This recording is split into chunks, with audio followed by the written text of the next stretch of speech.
ukifikiri umeona mashida, trust me, anyone from Kiambu is blessed. Kwani si udu? No, for a fact. Kwani si No, udu? for a fact. You know, sikuwa najua, and sisemi hivi na ubaya. Yeah. Watu wengi husema, majority of people hate Kikuyus because wanasemanga tunakuanga money oriented. Sikuielewa hiyo concept until niende, I won't name the county, but ilikuwa okay, acha tu, I was in Nyanza. Ile level ya umaskini yenye unafikirianga unaonanga huko hivi Kiambu. Ile unajamii ni umaskini. Kiambu kwa na poverty. Sasa unaona. Sasa hatuonangi poverty huko. Hata ukijamia msee amesota. Mimi sijaiona. Hata msiambe hiyo ati uko chini siwezi hapo. Unaona tu umaskini yetu utapata msee anakulanga 3 meals. Ni pesa tu hana. Ni pesa na but ana afford everything. But unaona sisi tume come from a community ama a location penye people things move. Yeah. Nikapelekwa Nyanza.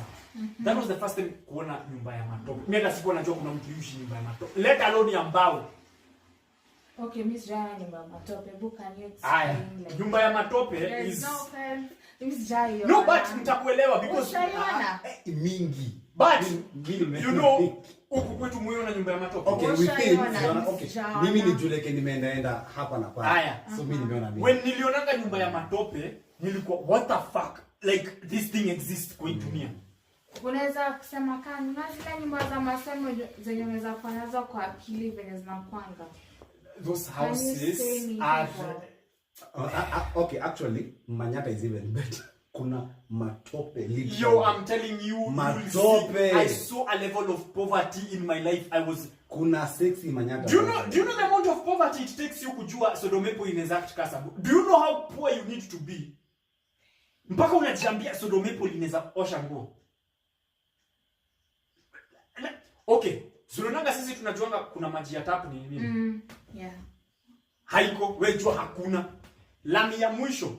Let's say lami inaisha maybe let's say kutoka where we are living, town, then kutoka hapo sani manchia za ndani. Kukinyesha, hamwezi toka. Hamwezi toka hiyo place. That's how interior hiyo place iko. So unaona kukunywa uji cause there's a day tu nimeenda tu kutembelea msee. Nikapewa uji. Nikonje hiyo uji. So mimi nikiweka chini niko like sukari itoshi.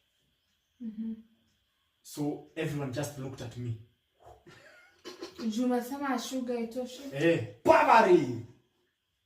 In the first place hata hiyo uji hata ikuwa na sukari hata tuanzie hapo kwanza. First of why are you even mentioning sugar? Poverty. Hii ni Nyanza. Kwani wole?